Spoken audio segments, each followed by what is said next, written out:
XEABC, ABC Radio, 760 AM.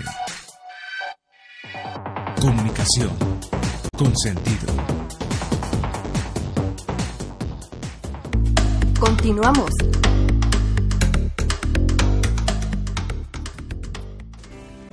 Llevamos juntos mucho tiempo. Hemos sido el aceite de tu lámpara, la pintura de nuestros murales, el asfalto de nuestras carreteras, el combustible de nuestro transporte, el gas que calienta el agua en tu casa y que prende el fuego en tu cocina. Porque hemos sido y seguiremos siendo el motor de este país. Festejamos juntos el Bicentenario. Pemex. Bueno, ya tenemos en la línea y le agradecemos mucho a Susana Morán que nos tome la comunicación. Ella es coordinadora del periódico El Comercio allá en Quito. ¿Cómo estás? Gracias por tomarnos la llamada aquí en México. Hola, un saludo desde Quito, encantada de conversar con ustedes a esta hora. Solo quisiera hacer una precisión, no soy coordinadora del diario en general, solamente de la página web de Diario El Comercio, que es www.elcomercio.com. Ya te estábamos ascendiendo, pero bueno, eres coordinadora de la página web, sí, de la página del Comercio. Oye, danos tu testimonio, nos interesa saber dónde estabas y qué fue lo que viviste tú, porque tengo entendido que estuviste ahí en el ojo del huracán este día. Sí, a ver, yo llegué a los exteriores del hospital de la policía donde se encontraba retenido el presidente Rafael Correa hacia la 1:00 p.m.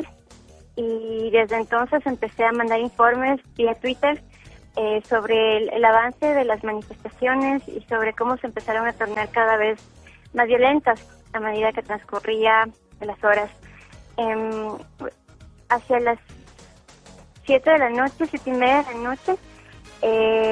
sabíamos que ya el presidente iba a salir del hospital y todos estábamos a la expectativa de ello. Estábamos medios de comunicación, habían civiles y los policías que se habían subordinado en los exteriores del hospital.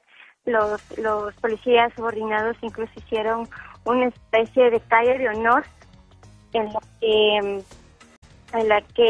por la que tenía previsto salir el presidente. El precedente de ver eso fue que algunos de estos policías que se habían insubordinados tenían palos en sus manos y al preguntarle, me acerqué a preguntar a uno de ellos si es que qué piensan hacer cuando salga el presidente y me dijo que el presidente no sale hasta que ceda y cumpla sus peticiones. Bueno, en ese momento veíamos, los policías se pusieron a cantar el himno de la policía, de la institución, y fue unos 5 minutos después corrió el rumor de que los militares, quienes estaban y se mantuvieron a favor todavía del presidente, empezaban a llegar desde la avenida Occidental, que es la avenida que está arriba del hospital de la policía, empezaban a bajar. Cuando ocurrió eso, hubo mucha confusión, la gente empezó a correr despavorida porque se temía lo peor, se temía un enfrentamiento cuerpo a cuerpo entre los policías subordinados y los militares que empezaban a bajar, porque ya estaba empezando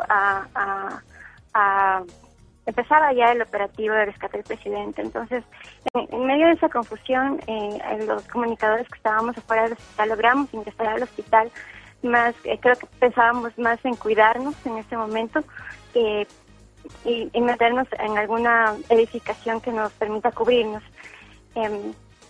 Se calmó un momento, cerraron las puertas, obviamente, vi camarógrafos que se quedaron atrapados entre la puerta principal, la puerta de mallas que estaban en los exteriores del hospital para ingresar a los parqueaderos y que pugnaban por entrar a las inmediaciones del hospital, pero yo creo que más era la desesperación de meterse a un lugar seguro.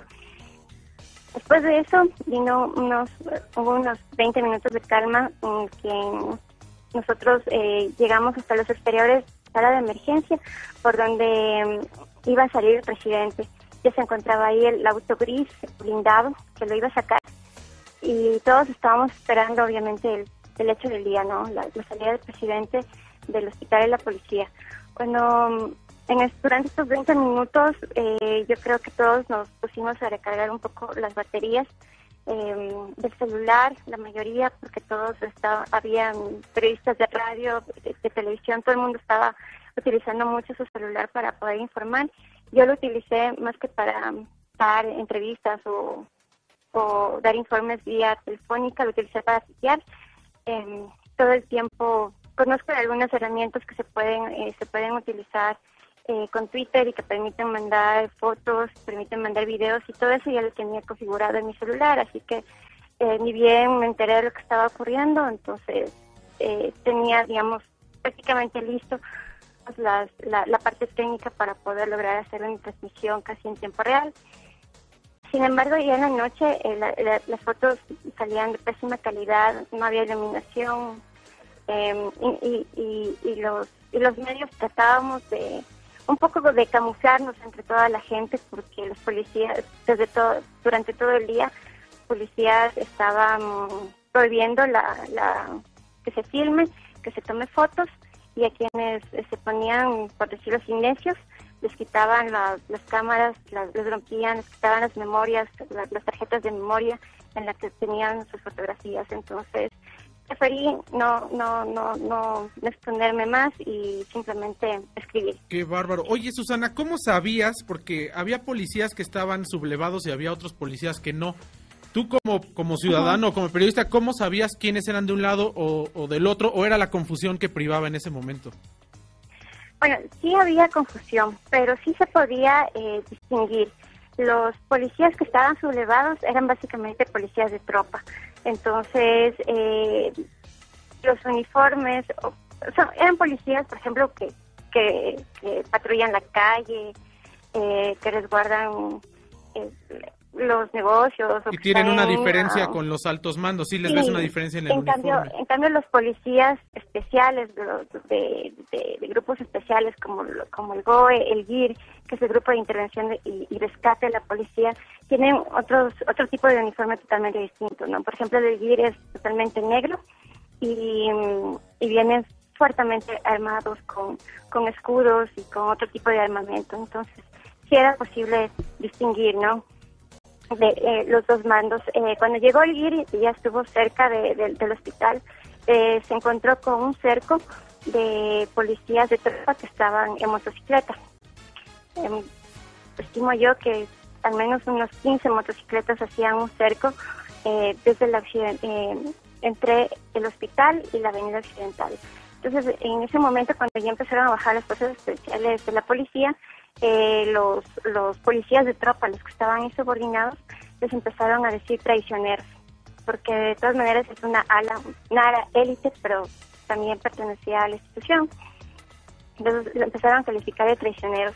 En ese momento pasó algo que no sé, o sea, no logré ver, pero empezaron una especie de enfrentamientos. Creo que se lanzó bombas lacrimógenas, y en esa confusión en que la gente y los policías empezaron a correr y todo eso fue cuando logramos ingresar al hospital y colocarnos en los exteriores del área de emergencias por donde iba a salir el presidente. Susana, te saludo con mucho gusto, Cristo Galeana.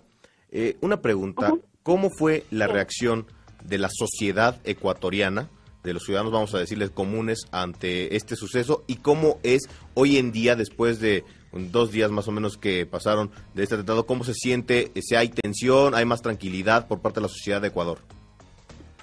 Bueno, ese día lo que percibí en los alrededores del hospital, voy a ser muy específica, puedo contar únicamente eso, no puedo hablar del resto del país ni de las ciudades, pero lo que percibí en ese momento, primero que había mucha gente que estaba indignada con la protesta.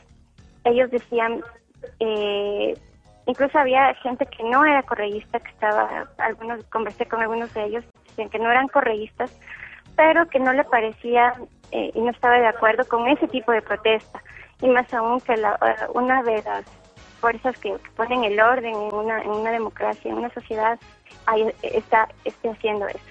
Entonces, noté mucho rechazo a la manifestación y a la insubordinación de la policía. Oye, ya en Twitter, Sí. ¿En algún momento sentiste tú realmente en riesgo tu vida en esto que nos narras, cuando estabas fuera, cuando entraste, cuando empezaste a ver el enfrentamiento? ¿Hubo algún lugar donde pudieran resguardarse los periodistas? ¿Cómo fue eso? Bueno, como les comento, todo fue en las calles. La mayor parte de la manifestación se desarrolló en las calles, en los exteriores del hospital. Ahí nos metíamos cuando se lanzaban bombas y cuando los policías reaccionaban ante las incitaciones de los manifestantes que les lanzaban una que otra piedra. Ellos respondían con bombas. Entonces ahí nos lográbamos meter en callejones aledaños a las avenidas principales, en cualquier lugar, detrás de autos, todo eso. Entonces, cualquier rincón sí, me imagino. nos servía para ocultarnos. Para quienes te escuchamos en México, a lo largo y ancho del país, ¿cómo sintetizas esta experiencia? Nosotros aquí, hoy cumplimos 42 años de una matanza de estudiantes, pero no hemos tenido un estado de excepción, tenemos mucha violencia en el narcotráfico, pero no ha habido una sublevación ni policíaca ni militar. Entonces muchas veces hablamos con desconocimiento. ¿Cómo lo sintetizas para que lo podamos entender todos quienes te estamos escuchando acá en México? Bueno, una sublevación policial o una insubordinación policial, yo creo que fue un hecho inédito en el país. En la historia del país ha habido golpes militares, pero específicamente de la policía y de las tropas de la policía, eso no había ocurrido. Ver que ellos estén bloqueando las carreteras, que estén impidiendo el tránsito, que estén cubiertos sus rostros con distintos pañuelos y distintos camisetas, lo que sea, y tengan sus armas listas, desenvainadas, incluso en algún momento. Sí fue muy escalofriante ver eso, ¿no? Entonces fue yo creo que un hecho que marca un episodio lamentablemente muy violento en el país. Pues queremos agradecerte, Susana Morán. De hecho, aquí tenemos tu crónica, la podemos ver en www.elcomercio.com, que se llama La angustia de una tuitera con batería baja, de Susana Morán, periodista. Y bueno, tu Twitter es @SusanaMorg, para la gente que te quiera seguir a través de Twitter y ver todo lo que has hecho. Y bueno, le agradezco también a @LolaCienfuegos, quien fue el contacto para poderte entrevistar.